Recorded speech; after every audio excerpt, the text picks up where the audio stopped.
ప్రస్తుతం మంత్రి నాదెండ్ల మనోహర్ మాట్లాడుతున్నారు. లైవ్లో చూద్దాం. ఈ బలోపేతం కోసం ఒక అంకిత భావంతో త్యాగమూర్తులుగా నిలిచిన మా జన సైనికులు, వీర మహిళలు, మా నాయకులు, వాళ్ళు పడిన కష్టాలు, వాళ్ళు ఏ విధంగా పార్టీకి సేవలు అందించారో మరింత ఉత్సాహం నింపే విధంగా ఒక కొత్త ఆలోచనతోటి పార్టీలో ఉన్న నాయకులు ఎవరైతే ఈ రోజున మేము శాసనసభ్యులుగా, శాసన మండలి సభ్యులుగా, పార్లమెంట్ సభ్యులుగా ఉన్నామో, జిల్లా స్థాయిలో ఉన్న మా నాయకత్వం, వీళ్ళందరూ కూడా ఒక అంకిత భావంతో పనిచేసే విధంగా, ప్రజలకి మరింత దగ్గరయ్యే విధంగా కార్యక్రమాలు ప్రజలకు తీసుకెళ్లాలని మా పార్టీ అధ్యక్షులు చాలా స్పష్టంగా చెప్పడం జరిగింది. 2 తీర్మానాలు ప్రవేశపెట్టాం ఈ రోజున. మొదటి తీర్మానం తిరుపతి దేవస్థానంలో ఏ విధంగా కల్తీ నెయ్యి సరఫరా చేసి 233 కోట్ల రూపాయల కుంభకోణంలో పాల్గొని 60 లక్షల లీటర్ల నెయ్యి అని చెప్పి మరి కేవలం కెమికల్స్ తోటి, పామాయిల్ తోటి కలిపిన పదార్థాలని వీళ్ళు సప్లై చేసి ఈరోజు ఒక బూటకపు ప్రచారం వైఎస్ఆర్సీపీ నాయకులు మొదలుపెట్టారు. దాన్ని క్షేత్రస్థాయిలో ప్రతి నియోజకవర్గంలో మండల స్థాయి వరకు, గ్రామ స్థాయి వరకు విస్తృతంగా పార్టీ శ్రేణులందరినీ కూడా తీసుకెళ్ళమని ఈరోజు మా పార్టీ అధ్యక్షులు ఇచ్చిన ఆదేశాల మేరకు దాన్ని ఖండిస్తూ ఆ ప్రచారానికి బదులుగా వాస్తవ పరిస్థితులు రాబోయే రోజుల్లో ఇంకా వివరించుకుంటూ తీసుకెళ్లాలని ప్రత్యేకంగా గౌరవ ముఖ్యమంత్రి గారు చంద్రబాబు నాయుడు గారు ఆ రోజున ఎన్డీడీబీ రిపోర్ట్ని బేస్ చేసుకుని ఇచ్చిన ఆ ప్రెస్ కాన్ఫరెన్స్ని ఏ విధంగా వీళ్ళు కావాలని ట్విస్ట్ చేసి వాళ్ళ స్వార్థాల కోసం సిగ్గు లేకుండా మాట్లాడుతున్నారో దాన్ని ఖండిస్తూ తీర్మానం చేయడం జరిగింది. రెండో తీర్మానం నిన్న కేంద్ర బడ్జెట్లో ఆంధ్రప్రదేశ్కి ప్రత్యేకంగా మనకి పర్యాటక శాఖలోనూ అదేవిధంగా మౌలిక సదుపాయాలు పెంచే విధంగా వికసిత భారత్ 2047 కోసం మనకి స్వర్ణాంధ్ర 2047 అలైన్ అయ్యి మనం కలిసి ముందుకెళ్లే విధంగా గౌరవ ప్రధానమంత్రి నరేంద్ర మోడీ గారి నాయకత్వంలో రాష్ట్రానికి, దేశానికి ప్రత్యేకంగా ఎంఎస్ఎంఈల ద్వారా యువతకు ఏ విధంగా ఉపాధి కల్పించే విధంగా కొన్ని ఆలోచన విధానాలు తీసుకొచ్చారో అది హర్షిస్తూ రెండో తీర్మానం చేయడం జరిగింది. 3 కమిటీలు ఈ రోజున మా పార్టీ అధ్యక్షులు పవన్ కళ్యాణ్ గారు ఇమీడియట్గా ఏర్పాటు చేయమని చెప్పడం జరిగింది. పొలిటికల్ అఫైర్స్ కమిటీ గతంలో చాలా పటిష్టంగా క్షేత్రస్థాయిలో పనిచేసే ఆ కమిటీ వివిధ కారణాల వలన కొంతమంది పదవులు తీసుకున్న తర్వాత వాళ్ళు బిజీగా ఉండడం వలన ఎక్కువ టైం ఇవ్వలేకపోతున్నాం కాబట్టి దాన్ని రీకాన్స్టిట్యూట్ చేయమని చెప్పారు. అది ఈరోజే ఫైనల్ చేయబోతున్నాం. అదేవిధంగా పార్టీ అధ్యక్షులు పవన్ కళ్యాణ్ గారి నేతృత్వంలో డిసిప్లినరీ కమిటీ ఒకటి 32 మంది సభ్యులతోటి ఆ డిసిప్లినరీ కమిటీ ఒకటి ఏర్పాటు చేసే విధంగా అడుగులేస్తున్నాం. పార్టీ సభ్యత్వం అన్నిటికంటే ముఖ్యమైన అంశం. పార్టీ సభ్యత్వ నమోదు కార్యక్రమం తక్షణమే చేపట్టమని మా ప్రెసిడెంట్ గారు మాకు ఆదేశాలు ఇచ్చారు. దానికి అనుగుణంగా మేము ఉమ్మడి జిల్లాలుగా గతం నుంచి పనిచేస్తున్న మా ఆర్గనైజేషన్లో ప్రతి జిల్లా నుంచి కూడా ఇన్ఛార్జీలు నియమించుకునే విధంగా జిల్లా స్థాయి నుంచి నియోజకవర్గ స్థాయి నుంచి మండల స్థాయి, గ్రామ స్థాయి వరకు ఈ పార్టీ సభ్యత్వ నమోదు కార్యక్రమం మార్చి 14 ఆవిర్భావ దినోత్సవం లోపు రాష్ట్ర స్థాయిలో విస్తృతంగా తీసుకెళ్లే విధంగా ఖచ్చితంగా పార్టీ శ్రేణులందరినీ కూడా ఉత్సాహపరిచే విధంగా ఈ కార్యక్రమాన్ని ముందుకు తీసుకెళ్లమని చెప్పడం జరిగింది. ఆ కమిటీ కూడా ఈరోజు దాదాపు ఖరారు చేసి ఈరోజు రాత్రికల్లా ప్రకటించే అవకాశాలు ఖచ్చితంగా ఉన్నాయి. ఈ సమావేశం ద్వారా ఒక నూతన ఉత్తేజం, అంకిత భావంతో పనిచేసే భావన, నిజాయితీగా ప్రజల కోసం, రాష్ట్రం కోసం కూటమిలో మనం ఏ విధంగా కష్టపడి అందరం కలిసికట్టుగా రాష్ట్రానికి మేలు జరగాలనే తపనతోటి స్వార్థాలని పక్కన పెట్టుకుని పదవుల కోసం కాదు, ఇది మన రాష్ట్ర అభివృద్ధి కోసం, రాష్ట్ర భవిష్యత్తు కోసం అని గౌరవ పవన్ కళ్యాణ్ గారు, అదేవిధంగా రాష్ట్ర ముఖ్యమంత్రి చంద్రబాబు నాయుడు గారి నేతృత్వంలో మేము ముందుకెళ్తున్నాము. అది మరింత బలోపేతం చేసుకుంటూ ముందుకెళ్లాలనే లక్ష్యంతో ఈరోజు మా అందరికీ కూడా ఒక డైరెక్షన్ మా పార్టీ అధ్యక్షులు పవన్ కళ్యాణ్ గారు ఇవ్వడం జరిగింది. రాబోయే రోజుల్లో గతంలో మేము ప్రతిపక్షంలో ఉన్నప్పుడు ఏ విధంగా బలంగా నిలబడ్డాము, ఇలాంటి అరాచక శక్తుల్ని ఎదుర్కొన్నాము, ఏ విధంగా వీళ్ళు విధ్వంసానికి పాల్పడి ప్రజలు చేస్తున్న కార్యక్రమాలు, ప్రజల కోసం మేలు చేసే కార్యక్రమాలని వీళ్ళను క్షేత్రస్థాయిలో అడ్డుకుని దుష్ప్రచారం చేస్తున్నారో వాటిని తిప్పికొట్టే విధంగా అంతిమంగా కూటమి ప్రభుత్వం చేస్తున్న మంచి కార్యక్రమాలు ప్రజల్లో తీసుకెళ్ళడానికి ఒక స్పష్టమైన కార్యాచరణ మేము రూపొందించుకుని ఒక ఇంటెన్సివ్ మోడ్లో ఈ వారం నుంచి మేము క్యాంపెయిన్ చేసుకుంటూ క్షేత్రస్థాయిలో ప్రజలకి మరింత అంకిత భావంతో సేవలు అందిస్తాం. జనసేన పార్టీ ఎప్పుడు కూడా స్వార్థం లేని ప్రయాణం, ప్రజల కోసం ప్రయాణం, మన రాష్ట్రం కోసం, మన ప్రాంత అభివృద్ధి కోసం, మన యువతకు, మా జన సైనికులు, వీర మహిళలు ఏ విధంగా కష్టపడి ఆ రోజు ఈ కూటమి రావాలని కోరుకుని కష్టపడి పనిచేశారో ఆ లక్ష్యంతో ముందుకు తీసుకెళ్లే విధంగా ఒక అద్భుతమైన కార్యాచరణ సిద్ధం చేశాం. అనేక అంశాలు చర్చకు వచ్చి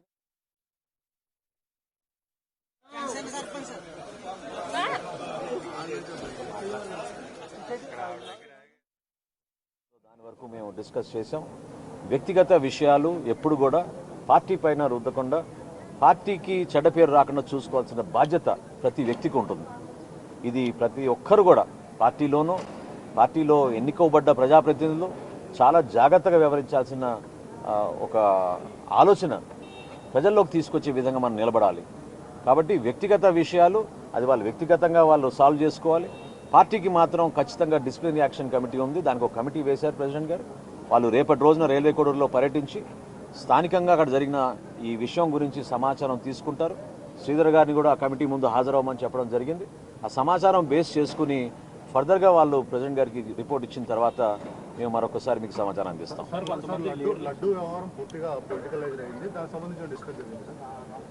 ప్రత్యేకంగా తిరుమల తిరుపతి దేవస్థానంలో జరిగిన అవినీతి, ఏ విధంగా ప్రజల్ని మభ్యపెట్టి ఒక చుక్క నెయ్యి లేని నెయ్యిని సరఫరా చేసి 60 లక్షల లీటర్ల నెయ్యి ఏ విధంగా భక్తుల మనోభావాలు దెబ్బతీసే విధంగా మహాప్రసాదాన్ని ఏ విధంగా వీళ్ళు అపవిత్రం చేశారో వాటిపైన కూలంకుషంగా చర్చించాం. ఇది ప్రజల్లోకి తీసుకెళ్లాల్సిన అంశం. వీళ్ళు ఏమాత్రం కూడా సిగ్గు లేకుండా కల్తీ నెయ్యిని సరఫరా చేశామనే విషయం మర్చిపోయి ఎదురుదాడి చేయడానికి వీళ్ళు ప్రయత్నం చేస్తున్నారు. కల్తీ నెయ్యి కూడా కాదు, అసలు నెయ్యే లేదు దాంట్లో. కేవలం రసాయనాలతో కూడిన పదార్థాలు దాంట్లో కలిపి ప్రజల్ని ఆ విధంగా మోసం చేసిన వైఎస్ఆర్సీపీ పార్టీని, వాళ్ళ నాయకుల్ని మనం ఎండగట్టాల్సిన అవసరం ఉంది. ఖచ్చితంగా దాని గురించి ఒక ప్రణాళిక మేము సిద్ధం చేసుకున్నాం. సార్, పార్టీ నేతల తీరుకు సంబంధించి కూడా కాస్త ఆగ్రహం వ్యక్తం చేసిన సమాచారం. పార్టీ అధ్యక్షులు పవన్ కళ్యాణ్ గారు ఒక ఆవేదనతోటి చెప్పిన విషయం ఏంటంటే, ఇటువంటి సమస్యలు ప్రజలు ఇబ్బంది పడుతున్నప్పుడు, లేకపోతే తప్పుడు ప్రచారం ప్రజల్లో తీసుకెళ్తున్నప్పుడు కేవలం పార్టీ కేంద్ర కార్యాలయంలోనో జిల్లా హెడ్ క్వార్టర్లోనే కాకుండా ప్రతి నియోజకవర్గాల్లో, ప్రతి మండల స్థాయిలో కూడా మా నాయకత్వం స్పందించాలి, ఒక బాధ్యత తీసుకోవాలి. బాధ్యతగా ఖచ్చితంగా ఈ సమాచారం ప్రజల్లోకి తీసుకెళ్లే విధంగా మీ వంతు మీరు కృషి చేయాలి, ఆ పట్టుదల మీలో రావాలనే విషయం ఆయన ప్రస్తావించారు. అందరూ ఏకీభవించారు. తప్పకుండా ఆ విధంగా రాబోయే రోజుల్లో పార్టీలో జరగాల్సిన ఆ నిర్మాణ కార్యక్రమాలు, అదేవిధంగా సంస్థాగతంగా మేము చేయాల్సిన బలోపేతమైన చేయాల్సిన చర్యలు కూడా తీసుకుని ఆ విధంగా స్పందిస్తాం. రాష్ట్రంలో అంబటి రాంబాబు అరెస్ట్ కానీ, జోగి రమేష్ నివాసం పైన దాడికి సంబంధించి కూడా ఇలాంటి ఘటనలన్నీ కూడా లాండ్ ఆర్డర్ సంబంధించి ప్రాబ్లం క్రియేట్ అవుతా ఉన్నాయి. కూటమి టార్గెటెడ్గానే చేస్తాయని చెప్పారు. దీనికి సంబంధించి డిస్కస్ చేసుకుంటాం. లా అండ్ ఆర్డర్ గురించి ఏం మాట్లాడలేదండి ఈరోజు సమావేశంలో. కానీ ఏ విధంగా వీళ్ళు రెచ్చగొడతారో, ఏ విధంగా వీళ్ళు కావాలని సమాజంలో చీలిక తీసుకొస్తారో, గతంలో ఈ మహానుభావుడు ముఖ్యమంత్రిగా ఉన్నప్పుడు అమలాపురంలో జరిగిన సంఘటనలు, సమాజంలో ఏ విధంగా చీలిక తీసుకురావాలని ప్రయత్నించి కేవలం ఓటు రాజకీయాల కోసం వీళ్ళ ప్రవర్తన గురించి మనకి అందరికీ తెలుసు. కాబట్టి అప్రమత్తంగా ఉండి ప్రజలకి ఏమాత్రం కూడా ఇబ్బంది కలగకుండా వాస్తవాలు ప్రజలకి తెలిసే విధంగా ఎవరైతే నోరు జారి ఇష్టానుసారంగా మాట్లాడి కించపరిచే విధంగా ప్రవర్తిస్తారో ఖచ్చితంగా దానికి ధీటుగా జవాబు చెప్పాల్సిన బాధ్యత మన అందరిపైన ఉంది. దానికి జనసేన పార్టీ ఎప్పుడు కూడా కూటమిలో గౌరవ ముఖ్యమంత్రి గారి నాయకత్వంలో పవన్ కళ్యాణ్ గారు ఇచ్చిన ఆదేశాలు, సూచనల మేరకు తప్పకుండా మా నాయకత్వం క్షేత్రస్థాయి నుంచి స్పందించే విధానం మేము అమలుపరుస్తాం. Thank you.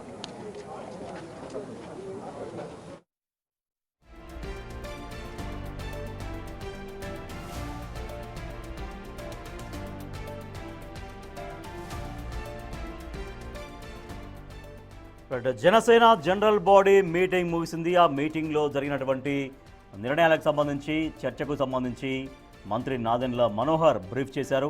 సో ఈ సమావేశంలో 2 తీర్మానాలు చేశామని, తిరుమల తిరుపతి దేవస్థానంలో లడ్డు కల్తీ, అంటే అసలు నెయ్యి కాదు, నెయ్యి లేకుండానే ఒక రసాయనాలు ఉపయోగించి లడ్డూలు తయారు చేసి ఒక మహా అపచారానికి పాల్పడ్డారు నాడు వైసీపీ నాయకులంటూ.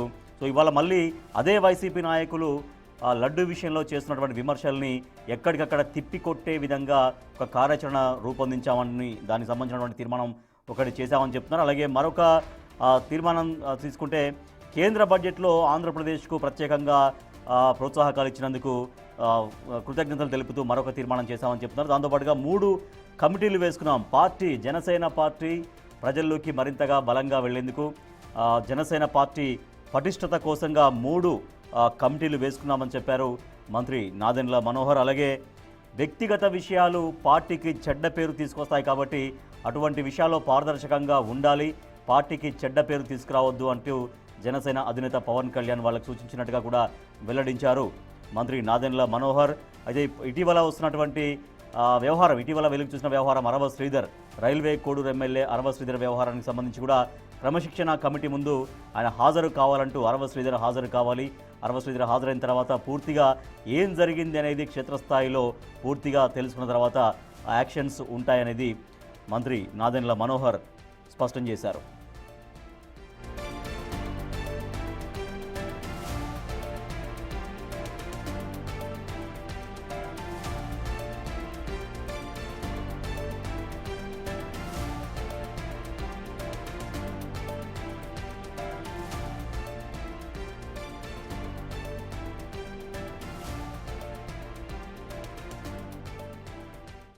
అనేక అంశాలు చర్చకు వచ్చినాయి. అందులో భాగంగా మన రైల్వే కోడూరు శాసనసభ్యులు ఆయన ప్రవర్తన గురించి తగిన సమాచారం ఏ విధంగా మానుకొచ్చిందో దాని వరకు మేము డిస్కస్ చేసాం. వ్యక్తిగత విషయాలు ఎప్పుడు కూడా పార్టీ పైన రుద్దకుండా పార్టీకి చెడ్డ పేరు రాకుండా చూసుకోవాల్సిన బాధ్యత ప్రతి వ్యక్తికి ఉంటుంది. ఇది ప్రతి ఒక్కరు కూడా పార్టీలో ఎన్నుకోబడ్డ ప్రజాప్రతినిధులు చాలా జాగ్రత్తగా వ్యవహరించాల్సిన ఒక ఆలోచన ప్రజల్లోకి తీసుకొచ్చే విధంగా మనం నిలబడాలి. కాబట్టి వ్యక్తిగత విషయాలు అది వాళ్ళు వ్యక్తిగతంగా వాళ్ళు సాల్వ్ చేసుకోవాలి. పార్టీకి మాత్రం ఖచ్చితంగా డిసిప్లినరీ యాక్షన్ కమిటీ ఉంది, దానికి ఒక కమిటీ వేశారు ప్రెసిడెంట్ గారు. వాళ్ళు రేపటి రోజున రైల్వే కోడూరులో పర్యటించి స్థానికంగా అక్కడ జరిగిన ఈ విషయం గురించి సమాచారం తీసుకుంటారు. శ్రీధర్ గారిని కూడా ఆ కమిటీ ముందు హాజరవ్వమని చెప్పడం జరిగింది. ఆ సమాచారం బేస్ చేసుకుని ఫర్దర్గా వాళ్ళు ప్రెసిడెంట్ గారికి రిపోర్ట్ ఇచ్చిన తర్వాత మేము మరొకసారి మీకు సమాచారం అందిస్తాం. అనేక అంశాలు చర్చకు వచ్చినాయి. అందులో భాగంగా మన రైల్వే కోడూరు శాసనసభ్యులు ఆయన ప్రవర్తన గురించి తగిన సమాచారం ఏ విధంగా మానుకొచ్చిందో దాని వరకు మేము డిస్కస్ చేసాం. వ్యక్తిగత విషయాలు ఎప్పుడు కూడా పార్టీ పైన రుద్దకుండా పార్టీకి చెడ్డ పేరు రాకుండా చూసుకోవాల్సిన బాధ్యత ప్రతి వ్యక్తికి ఉంటుంది. ఇది ప్రతి ఒక్కరు కూడా పార్టీలో ఎన్నుకోబడ్డ ప్రజాప్రతినిధులు చాలా జాగ్రత్తగా వ్యవహరించాల్సిన ఒక ఆలోచన ప్రజల్లోకి తీసుకొచ్చే విధంగా మనం నిలబడాలి. కాబట్టి వ్యక్తిగత విషయాలు అది వాళ్ళు వ్యక్తిగతంగా వాళ్ళు సాల్వ్ చేసుకోవాలి. పార్టీకి మాత్రం ఖచ్చితంగా డిసిప్లినరీ యాక్షన్ కమిటీ ఉంది, దానికి ఒక కమిటీ వేశారు ప్రెసిడెంట్ గారు. వాళ్ళు రేపటి రోజున రైల్వే కోడూరులో పర్యటించి స్థానికంగా అక్కడ జరిగిన ఈ విషయం గురించి సమాచారం తీసుకుంటారు. శ్రీధర్ గారిని కూడా ఆ కమిటీ ముందు హాజరవ్వమని చెప్పడం జరిగింది. ఆ సమాచారం బేస్ చేసుకుని ఫర్దర్గా వాళ్ళు ప్రెసిడెంట్ గారికి రిపోర్ట్ ఇచ్చిన తర్వాత మేము మరొకసారి మీకు సమాచారం అందిస్తాం. రైట్. జనసేన పార్టీ అధినేత పవన్ కళ్యాణ్ అధ్యక్షతన జనరల్ బాడీ మీటింగ్ జరిగింది పార్టీ ఆఫీస్లో మంగళగిరిలో. సో దానికి సంబంధించిన నిర్ణయాలు, ఆ సమావేశంలో ఎటువంటి చర్చ సాగింది అనేక అంశాలని మీడియాకు వివరించారు మంత్రి నాదెండ్ల మనోహర్. అయితే దీంట్లో అరవ శ్రీధర్ వ్యవహారం పైన కూడా చర్చించాం. ఇప్పటిదాకా వస్తున్నటువంటి సమాచారం ఏదైతే ఉందో, ఇప్పటిదాకా తెలిసినటువంటి విషయాలు ఏవైతే ఉన్నాయో వాటి గురించి చర్చించాం అరవ శ్రీధర్ వ్యవహారం పైన. కానీ ఇంకా వ్యక్తిగత విషయాలను పార్టీకి ఆపాదించే విధంగా ఆ రకంగా వ్యవహరించకూడదు, ఎవరు కూడా అట్లా వ్యవహరించకూడదు, పారదర్శకంగా ఉండాల్సినటువంటి అవసరం ఉంది అన్నట్టుగా ఆ సమావేశంలో చర్చ జరిగినట్టుగా తెలుస్తోంది. సో వ్యక్తిగత విషయాల్ని పార్టీకి రుద్దే అవకాశం ఉంటుంది కాబట్టి అటువంటి వ్యవహారాల విషయంలో జాగ్రత్తగా ఉండాలి, పారదర్శకంగా ఉండాలి అనేది ఆ సమావేశంలో, పార్టీ సమావేశంలో జరిగినటువంటి చర్చగా చెబుతున్నారు మంత్రి నాదెండ్ల మనోహర్. అయితే అరవ శ్రీధర్ విషయంలో రేపు రైల్వే కోడూరుకు జనసేన పార్టీకి సంబంధించిన క్రమశిక్షణ కమిటీ వెళ్ళి క్షేత్రస్థాయిలో నిజంగా వస్తున్నటువంటి ఆరోపణలు ఎంతవరకు దాంట్లో నిజం ఉంది అనే దానిపైన పూర్తిగా ఫోకస్ చేస్తుంది. ఆ క్రమశిక్షణ కమిటీ ముందు అరవ శ్రీధర్ని కూడా హాజరు కమ్మని పార్టీగా ఆదేశించినట్టుగా కూడా చెప్తున్నారు మంత్రి నాదెండ్ల మనోహర్. మా ప్రతినిధి నరసింహ మరింత సమాచారం అందిస్తారు నరసింహ. జనసేన పార్టీకి సంబంధించినటువంటి జనరల్ బాడీ మీటింగ్లో జరిగినటువంటి ఆ నిర్ణయాలు, ఆ చర్చలన్నీ కూడా వివరించారు మీడియాకు నాదెండ్ల మనోహర్. దాంతోపాటుగా ముఖ్యంగా అరవ శ్రీధర్ వ్యవహారం పైన కూడా చర్చించినట్టుగా చెబుతున్నారు. సో రేపు క్రమశిక్షణ కమిటీ రైల్వే కోడూరుకు వెళ్తే ఆ కమిటీ ముందు అరవ శ్రీధర్ హాజరు కావాలంటూ కూడా ఆదేశించినట్టుగా చెప్తున్నారు. సో అరవ శ్రీధర్ ఇప్పటికే పార్టీ నాయకత్వానికి టచ్లో ఉన్నారా? ఎప్పటికప్పుడు ఏం జరిగిందనే దానిపైన ఏమైనా వివరణ ఇచ్చే ప్రయత్నం చేస్తున్నారా? జనసేన జనరల్ బాడీ సమావేశంలో పార్టీ నేతలపై అధినేత పవన్ కళ్యాణ్ ఆగ్రహం వ్యక్తం చేశారు. ఏదైతే రైల్వే కోడూరు ఎమ్మెల్యే ఉన్నటువంటి అరవ శ్రీధర్ వ్యవహారం కూడా సీరియస్ అయినటువంటి పరిస్థితి. ఇప్పటికే ఏదైతే వస్తున్నటువంటి వీడియోస్ కావచ్చు, ఆరోపణలు కావచ్చు, ఇవన్నిటికి సంబంధించి ఇప్పటికే అటు జనసేన నేతలకు సంబంధించి ముగ్గురు కమిటీ సభ్యులను ఏర్పాటు చేయడం జరిగింది. ఇప్పటికే కమిటీ విచారణ ప్రారంభించింది. రేపు రైల్వే కోడూరుకు క్షేత్రస్థాయిలో వెళ్ళింది. అక్కడ వెళ్ళిన తర్వాత అసలు ఏం జరిగింది అనేది అక్కడ ఆరా తీయనుంది. ప్రతి ఒక్కరిని పార్టీ నేతలతో కూడా మాట్లాడనుంది ఈ వ్యవహారానికి సంబంధించి. ఎందుకంటే ఒకవైపు వ్యవహారానికి సంబంధించి అరవ శ్రీధర్ వ్యవహారానికి సంబంధించి కూడా వస్తున్న క్రమంలో వీడియోస్ అన్నిటి కూడా పార్టీ ప్రతిష్టను దెబ్బతీసే విధంగా ఉన్నాయంటూ కూడా పవన్ కళ్యాణ్ చెప్పినటువంటి పరిస్థితి. ఈ నేపథ్యంలో ఏదైతే అరవ శ్రీధర్ వ్యవహారానికి సంబంధించి కూడా రేపు రైల్వే కోడూరులో క్షేత్రస్థాయిలో కమిటీ విచారణ చేయబోతుంది. ఇప్పటికే నాదెండ్ల మనోహర్ మాట్లాడుతూ కూడా కొద్దిసేపు క్రితమే ఏదైతే అరవ శ్రీధర్కి సంబంధించి కమిటీకి టచ్లో ఉండమని చెప్పాము. రేపు వెళ్తున్నారు కమిటీ ముందు విచారణకు హాజరు కావాలంటూ కూడా చెప్పినటువంటి పరిస్థితి. అయితే వీడియోస్కి సంబంధించి కూడా ఏదైతే ఒక మహిళ ఉందో ఆ మహిళతో కూడా కమిటీ భేటీ అవ్వబోతున్నట్లుగా కూడా తెలుస్తుంది. ఎందుకంటే వీటి రిపోర్ట్ ఆధారంగా అతని మీద చర్యలు తీసుకునే అవకాశం కూడా కనిపిస్తుంది. ప్రస్తుతం ఏదైతే పార్టీ కార్యక్రమాలకు అరవ శ్రీధర్ని దూరంగా ఉండమన్నట్లుగా కూడా తెలుస్తుంది. ఇవాళ జరిగినటువంటి జనరల్ బాడీ సమావేశంలో కూడా ఆయన దూరంగానే ఉన్నారు. ఆ సమావేశానికి కూడా హాజరు కాని పరిస్థితి. ఎందుకంటే ఏదైతే ఒక ఎలిగేషన్ వచ్చింది కాబట్టి దానికి సంబంధించి నిరూపించుకున్న తర్వాత మాత్రమే పార్టీలో యాక్టివ్గా ఉండే అవకాశం అయితే కనిపిస్తుంది. ఎందుకంటే రేపు రైల్వే కోడూరులో క్షేత్రస్థాయిలో కమిటీ విచారణ చేయబోతుంది. ప్రతి ఒక్కరిని అడగబోతుంది. అక్కడ ఉన్నటువంటి ప్రతిదీ సేకరించిన తరువాత ఆ రిపోర్ట్ బేస్ చేసుకొని అరవ శ్రీధర్ వ్యవహారంపై స్పందించే అవకాశం అయితే కనిపిస్తుంది. ఎందుకంటే ఒకవైపు వీడియోస్ వస్తున్నాయి. ఆ వీడియోస్ వచ్చిన క్రమంలో కూడా అయితే ఇక్కడ పవన్ కళ్యాణ్ వాళ్ళ సమావేశంలో కూడా ఒకటే చెప్పారు. ఏదైతే వ్యక్తిగతంగా మీకు సంబంధించినటువంటి ఇష్యూస్ అడిగి పార్టీకి ఆపాదిస్తున్నారు, పార్టీ పైన ప్రతి ఒక్కరు విమర్శలు చేస్తున్నారు, మీరు స్పందిస్తుంటే బాగుండేది కదా అన్నట్లుగా కూడా పవన్ కళ్యాణ్ ఒక ఆగ్రహం వ్యక్తం చేసిన పరిస్థితి అయితే కనిపిస్తుంది. ఎందుకంటే వ్యవహారానికి సంబంధించి పొలిటికల్ గా కూడా మారినటువంటి పరిస్థితి. ఈ నేపథ్యంలోనే జనసేన అధినేత పవన్ కళ్యాణ్ డిప్యూటీ సీఎం ప్రస్తుతం హోదాలో ఉన్నారు కాబట్టి తీవ్రమైనటువంటి విమర్శలు చేస్తున్నారు. సోషల్ మీడియాలో కూడా ట్రోల్ చేస్తున్నారు. కానీ పార్టీ నేతలు ఎవరు ఖండించలేదని కూడా చెప్తున్నారు. మరోవైపు ఏదైతే తిరుమల లడ్డు కల్తీ నెయ్యికి సంబంధించి కూడా ఏదైతే వైసీపీ నేతలు మాటల దాడి చేస్తున్నారు. కానీ ఏదైతే క్షేత్రస్థాయి నుంచి అంటే ఎమ్మెల్యేలు కావచ్చు, దాంతోపాటు మంత్రులు కావచ్చు, ఎంపీలు కావచ్చు, జనసేన పొలిటికల్ అఫైర్స్ కమిటీకి సంబంధించిన కూడా ఎవ్వరూ నోరు మెదపడం లేదు. ఎందుకంటూ కూడా పవన్ కళ్యాణ్ ఆగ్రహం వ్యక్తం చేశారు. ఆ పార్టీ అధినేతగా మొత్తం తానే మాట్లాడాలా, మీరేం చేస్తారు, మిమ్మల్ని చేసిన ఎమ్మెల్యేలుగా చేసింది ఏ కారణం, ప్రజలకు సంబంధించినటువంటి ప్రతి అంశం మీరు క్షేత్రస్థాయిలో మండల స్థాయిలో కూడా ప్రెస్ మీట్లు పెట్టండి, వాళ్ళకి వివరించండి. ఎందుకంటే జనసేన పార్టీ మీద ప్రతిదీ ఇష్యూ చేస్తున్నారు కాబట్టి రాబ్దాంతం చేస్తున్నారు, మాటల దాడి చేస్తున్నారు. వైసీపీ అంతే ధీటుగా ఎదుర్కోవాలంటూ కూడా స్పష్టం చేసినటువంటి పరిస్థితి కనిపిస్తుంది. వీటికి సంబంధించి సమావేశంలో కూడా కొన్ని కీలక నిర్ణయాలు తీసుకున్నారు. ప్రధానంగా ఏదైతే ఇష్యూస్ సంబంధించి మాటల దాడి వైసీపీ చేస్తుందో, కూటమి చేస్తున్నటువంటి డెవలప్మెంట్ కావచ్చు, వాళ్ళు చేస్తున్నటువంటి విమర్శలు తిప్పికొట్టే విధంగా కూడా ఎప్పటికప్పుడు అందుబాటులో ఉండాలంటూ కూడా ఆదేశించినటువంటి పరిస్థితి. సాధారణంగా పార్టీ కార్యాలయాలు ఇతర సమావేశాలు పెడతారు. అలా కాకుండా మండల స్థాయిలో కూడా పార్టీ బలోపేతంగా ఉండాలి. పార్టీ యాక్టివిటీకి సంబంధించి అక్కడ మీడియా సమావేశాలు కావచ్చు, దాంతోపాటు ప్రజల్లోకి వెళ్లే విధంగా కూడా మొత్తం మీరంతా ఉండాలంటూ కూడా ఆదేశించినటువంటి పరిస్థితి. ప్రస్తుతం ఏదైతే సమావేశానికి సంబంధించి కూడా పార్టీ నేతలపై పవన్ కళ్యాణ్ ఆగ్రహం వ్యక్తం చేశారు. వ్యక్తిగత ఆటకి దూరంగా ఉండండి, ఏదైతే వైసీపీ కుటుంబ సభ్యులను కూడా తిరుగుతుంది, ఎక్కడ కూడా సబ్జెక్టు మాట్లాడండి, సమయం కోల్పోదంటూ కూడా చెప్తున్నటువంటి పరిస్థితి కనిపిస్తుంది. అయితే ఇవాళ సమావేశం మాత్రం హాట్గా జరిగినట్టుగా తెలుస్తూ ఉంది. Right, thank you Narasimha. Janasena party general body meeting ముగిసింది. ఆ మీటింగ్లో తీసుకున్నటువంటి నిర్ణయాలకు సంబంధించిన బ్రీఫ్ మీడియాకు వివరించారు మంత్రి నాదెండ్ల మనోహర్. దాంట్లో 3 కమిటీలు వేసుకున్నట్టుగా, అలాగే 2 తీర్మానాలు చేసినట్టుగా స్పష్టం చేశారు. ఇక అరవ శ్రీధర్ వ్యవహారం పైన కూడా ఆ సమావేశంలో చర్చకు వచ్చినట్టుగా వెల్లడించారు. ఇక క్రమశిక్షణ కమిటీ ముందు అరవ శ్రీధర్ హాజరు కావాల్సి ఉంటుంది. ఈ మేరకు ఆదేశాలు కూడా జారీ చేశాం పార్టీ నుంచి అని చెప్తున్నారు. సో పూర్తిగా క్రమశిక్షణ కమిటీ ఆ వ్యవహారం పైన పూర్తిగా అంత విషయం సేకరించిన తర్వాత వాళ్ళు ఇచ్చేటువంటి నివేదిక ఆధారంగా తమ పార్టీ అధినేత పవన్ కళ్యాణ్